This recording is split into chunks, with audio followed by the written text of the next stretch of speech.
पूजेची सगळी तयारी झाली आहे, पण मला नेमके पिरियड्स आले. आता आता काही नाही, आता बसायचं एका बाजूला. सणासुदीला बरं यांना प्रॉब्लेम्स येतात आणि सगळ्या गोष्टी माझ्या डोक्यावर चढवून ठेवतात. आता काय, घरात राब राब राबायचं आणि यांची तोंड बघायची. मागे सरक जरा, अजिबात मध्ये मध्ये येऊ नको कामाच्या वेळेस, आणि एका बाजूला बसून घे. लांबून पूजा बघ, सावली सुद्धा पडून देऊ नकोस. मग बघू पूजा झाल्यानंतर काम सांगायचं की नाही ते. गोमूत्र घ्या ते जरा आणि इकडं आणा.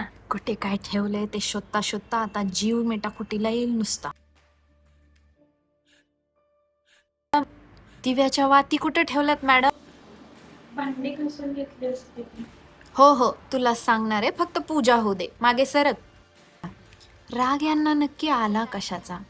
मला पिरियड्स आला याचा, यांच्यावरती काम पडलं याचा, की निवांत बसले याचा. पिरियड्स नॅचरल आहेत, ते यायचे तेव्हाच येणार. पण घरातल्यांना जेव्हा कामाचा बोजा वाटेल ना, सासूबाईंच्या डोक्यावर, नंदेच्या डोक्यावरती जेव्हा कामाचा बोजा वाढेल ना, तेव्हा त्यांना असंच वाटणार की हे मी मुद्दाम केलंय.